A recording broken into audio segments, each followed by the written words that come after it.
Hello everyone and welcome to my channel judgments in criminal law. मैं हूं आपका host और दोस्त अमित कश्यप।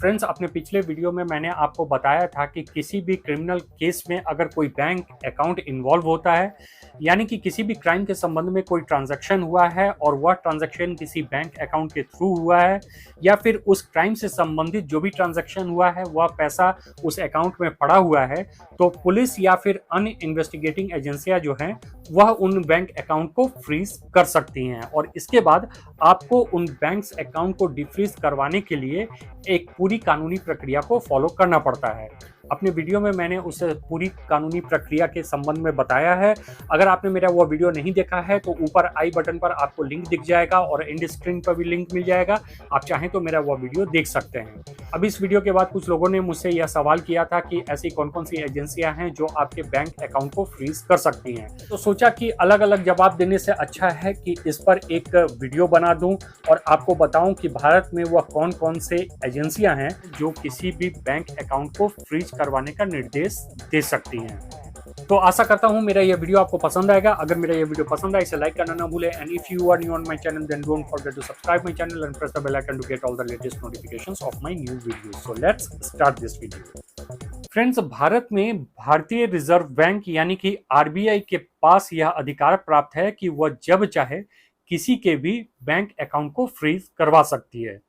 आरबीआई को अगर किसी भी बड़ी इलीगल ट्रांजैक्शन का पता चलता है या किसी भी तरह की गड़बड़ी का पता चलता है तो उसके पास यह अधिकार है कि वह किसी भी बैंक अकाउंट को फ्रीज करने का निर्देश जो है वह बैंक को दे सकती है। आरबीआई के अलावा यह अधिकार इनकम टैक्स डिपार्टमेंट के पास है। अगर आपने इनकम टैक्स नहीं भरा है और इनकम टैक्स आपके ऊपर ड्यू है, या फिर इनकम टैक्स के संबंध में आपने किसी भी तरह की अन्य कोई गड़बड़ियां की हैं, तो इनकम टैक्स डिपार्टमेंट को यह अधिकार प्राप्त है कि वह किसी भी बैंक को किसी भी बैंक अकाउंट को फ्रीज करने का निर्देश दे सकती हैं। इस संबंध में अगर आपको कुछ फेमस एग्जांपल दूं तो किंगफिशर और सहारा ऐसी कंपनियां रही हैं जिनके बैंक अकाउंट्स को इनकम टैक्स डिपार्टमेंट के आदेश पर फ्रीज कर दिया गया था। इसके अलावा जितने भी तरह के इन्वेस्टिगेटिंग एजेंसियां भारत में मौजूद हैं उन सबको यह अधिकार प्राप्त है कि अगर किसी भी क्राइम में कोई बैंक अकाउंट इन्वॉल्व है, यानी कि क्राइम के संबंध में जो ट्रांजैक्शन हुआ है वह किसी बैंक अकाउंट के द्वारा हुआ है, या फिर उस क्राइम से संबंधित जो पैसा है वह किसी पर्टिकुलर बैंक अकाउंट में पड़ा हुआ है, तो इन सारी एजेंसियों को यह अधिकार प्राप्त है कि वह बैंक को उन बैंक अकाउंट्स को फ्रीज करने का आदेश दे सकती हैं। इसके अलावा यह अधिकार भारत के समस्त कोर्ट्स के पास है। भारत के किसी भी कोर्ट में किसी प्रोसीडिंग के दौरान अगर कोर्ट को लगता है कि अगर किसी एक बैंक अकाउंट के थ्रू कोई फ्रॉड किया गया है, कोई फर्जरी किया गया है, या किसी भी तरह का कोई क्राइम हुआ है, उसका पैसा का ट्रांजैक्शन उस अकाउंट के थ्रू किया गया है, इस तरह की किसी भी जानकारी अगर कोर्ट प्रोसीडिंग के दौरान कोर्ट्स को मिलती है तो कोर्ट्स के पास यह अधिकार प्राप्त है कि वह इन बैंक अकाउंट्स को फ्रीज करने का आदेश बैंकों को दे सकती है। इसके अलावा यह अधिकार भारतीय प्रतिभूति विनिमय बोर्ड यानी कि सेबी के पास भी है। सेबी जो है वह बहुत सारे इलीगल ट्रांजैक्शन, इनसाइड ट्रेडिंग पर नजर रखती है,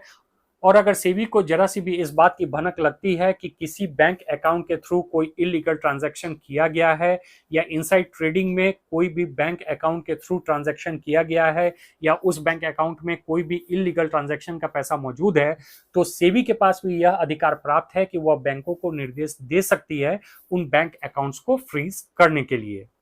इन सारे ऑर्गेनाइजेशंस के अलावा बैंक को खुद यह अधिकार प्राप्त है कि अगर किसी भी बैंक अकाउंट में वह किसी भी तरह का इलीगल ट्रांजैक्शन देखती है तो फिर उन बैंक अकाउंट्स को वह फ्रीज कर सकती है।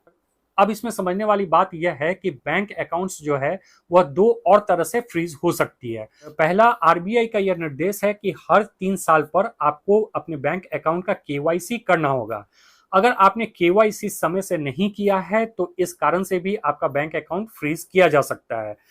या फिर अगर आपने 6 महीने तक अपने अकाउंट से कोई ट्रांजैक्शन ही नहीं किया है तो फिर इस परिस्थिति में भी आपके बैंक अकाउंट को फ्रीज किया जा सकता है। इन दोनों मामलों में बैंक अकाउंट को बैंक के द्वारा फ्रीज किया जाता है।